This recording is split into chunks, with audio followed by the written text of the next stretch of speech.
ಮಾಜಿ ಸಚಿವ ವೆಂಕಟರಮಣಪ್ಪ ಅವರು ನಿಧನರಾದಾಗ ಬರೋಕೆ ಆಗಿರಲಿಲ್ಲ. ಆಗ ನನಗೆ ಸಿಎಲ್ಪಿ ಸಭೆ ಇತ್ತು. ಹಾಗಾಗಿ ಇಂದು ಅವರ ದಿವಸ ಇದ್ದ ಕಾರಣ ಗೌರವ ಸಮರ್ಪಣೆಗೆ ಬಂದಿದ್ದೇನೆ ಎಂದು ಡಿಸಿಎಂ ಪರಮೇಶ್ವರ್ ಹೇಳಿದ್ರು. ಇನ್ನು ಪರಮೇಶ್ವರ್ ಅವರು ಡಿಸಿಎಂ ಆದ ಬಳಿಕ ಪಾವಗಡಕ್ಕೆ ಭೇಟಿ ಕೊಟ್ಟು ತುಮಕೂರು ರಾಯದುರ್ಗ ರೈಲ್ವೆ ಮಾರ್ಗ ನಿರ್ಮಾಣ ಕಾಮಗಾರಿಯನ್ನ ವೀಕ್ಷಿಸಿ ಪ್ರಗತಿಯ ಬಗ್ಗೆ ಅಧಿಕಾರಿಗಳೊಂದಿಗೆ ಚರ್ಚಿಸಿ ಮಾಹಿತಿಯನ್ನ ಪಡೆದುಕೊಂಡ ನಂತರ ಮಾತನಾಡಿದ ಅವರು, ಈ ಭಾಗಕ್ಕೆ ಬಸ್ ನಿಲ್ದಾಣ ನಿರ್ಮಾಣಕ್ಕೆ ಸ್ಥಳೀಯ ಶಾಸಕರು ಪ್ರಸ್ತಾವನೆ ಕೊಟ್ಟರೆ ನಾನು ಮಂಜೂರು ಮಾಡಿಸುತ್ತೇನೆ. ಇನ್ನು ಕುಡಿಯುವ ನೀರಿನ ಸಮಸ್ಯೆ ಬಗ್ಗೆ ಮಾತನಾಡಿದ ಅವರು, ಭದ್ರಾ ಯೋಜನೆಯಲ್ಲಿ ಇರುವ ಸಮಸ್ಯೆ ಬಗ್ಗೆ ಅಧಿಕಾರಿಗಳೊಂದಿಗೆ ಚರ್ಚಿಸಿ ತಿಳಿದುಕೊಂಡಿದ್ದೇನೆ. ಸಂಬಂಧಪಟ್ಟ ಅಧಿಕಾರಿಗಳ ಜೊತೆ ಚರ್ಚಿಸಿ ಸಮಸ್ಯೆ ಬಗೆಹರಿಸಲು ಕ್ರಮ ಕೈಗೊಳ್ಳುತ್ತೇನೆ ಎಂದರು. ಮತ್ತೊಂದು ದಿನ ಪಾವಗಡಕ್ಕೆ ಬಂದು ಶಾಸಕರನ್ನ ಭೇಟಿಯಾಗಿ ಇಲ್ಲಿನ ಸಮಸ್ಯೆ ಬಗ್ಗೆ ಚರ್ಚಿಸಿ ಮಾಹಿತಿಯನ್ನ ಪಡೆದು ಇಲ್ಲಿನ ಅಭಿವೃದ್ಧಿಗೆ ಕೈಜೋಡಿಸುತ್ತೇನೆ ಎಂದು ತಿಳಿಸಿದರು.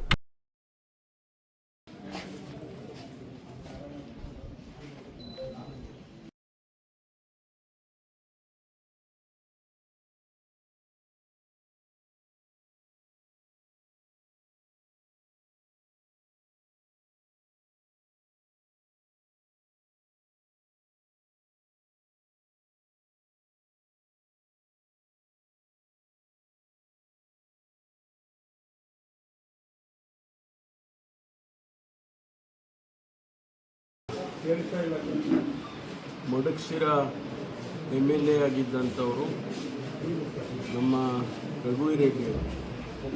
ರಘುವೀರೆಡ್ಡಿಯವರು, ನಾನು, ವೆಂಕಟರಮಣಪ್ಪನವರು ನಾವೆಲ್ಲರೂ ಕೂಡ ಹೋಗಿ ತುಮಕೂರಿನಿಂದ ರಾಯದುರ್ಗಕ್ಕೆ ಒಂದು ರೈಲ್ವೆ ಟ್ರ್ಯಾಕನ್ನು ಮಾಡಿಕೊಡ್ಬೇಕು ನಾವು ವಿನಂತಿ ಮಾಡಿದ್ವಿ.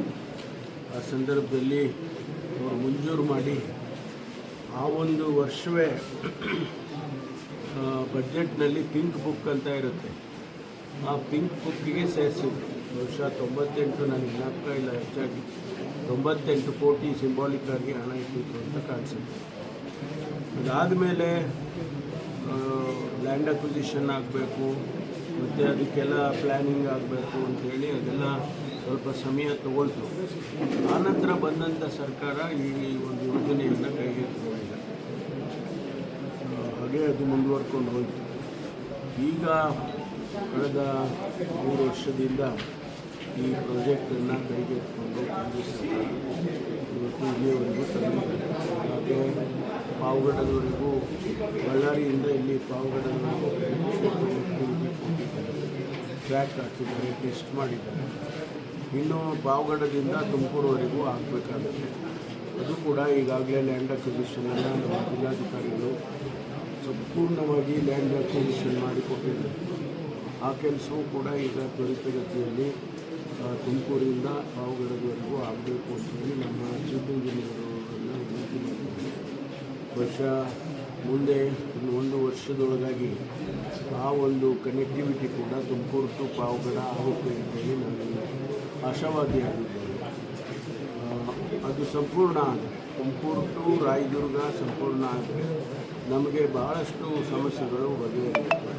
ಮತ್ತು ಈ ಭಾಗದ ಜನ ರಾಯದುರ್ಗದಿಂದ ತುಮಕೂರುವರೆಗೂ ಬಂದಾಗ ಅದು ಬಳ್ಳಾರಿ ಟು ತುಮಕೂರು ಭಾಳ ಸುಲಭನಾಗಿ ಆಗ್ತಕ್ಕಂಥದ್ದು. ಸುಮಾರು ಬಳ್ಳಾರಿಯಿಂದ ಬೆಂಗಳೂರಿಗೆ ಬರಬೇಕು ಅಂದರೆ ಸುಮಾರು ಡಿಸ್ಟೆನ್ಸು ಬೈ ರೋಡ್ ಸೇವ್ ಆಗುತ್ತೆ. ಜನ ಭಾಳ ಯಾವುದೇ ತೊಂದರೆ ಇಲ್ಲದೆ ಸುರಕ್ಷಿತವಾಗಿ ರೈಲಿನಲ್ಲಿ ಬಂದು ಬೆಂಗಳೂರನ್ನ ನಮಗೆ ತುಮಕೂರಿಗೆ ಭಾಳಷ್ಟು ಉಪಯೋಗ ಆಗುತ್ತೆ ಅಂತ ನಾನು ಭಾವಿಸ್ತೇನೆ. ಆದಷ್ಟು ಶೀಘ್ರವಾಗಿ ಅವರ ಯೋಜನೆಯ ಅಂದಾಜಿನ ಪ್ರಕಾರ ಅವರು 28 ಅಂತ ಹೇಳ್ತಾರೆ. ಆದರೆ ನಾವು ಇನ್ನೂ ಮೊದಲೇ 27 ಅಂತ್ಯದವರೆಗೆ ಮುಗಿಸ್ಕೊಡಿ ಅಂತೇಳಿ ನಾವು ಕೇಳಿಕೊಂಡಿದ್ದೇವೆ. ಸಾಧ್ಯ ಆಗುತ್ತೆ, ಅವರು ಪ್ರಯತ್ನ ಮಾಡಿದ್ದಾರೆ. ಅದರಿಂದ ಇವತ್ತು ಭಾಳ ನಾನು ಪಾವಗಡಕ್ಕೆ ವೆಂಕಟರಮಣಪ್ಪನವರ ಶ್ರದ್ಧಾಂಜಲಿ ಅರ್ಪಿಸೋದಕ್ಕೆ ಆ ಸಂದರ್ಭದಲ್ಲಿ ಭೇಟಿ ಕೊಟ್ಟಿದ್ದಾರೆ.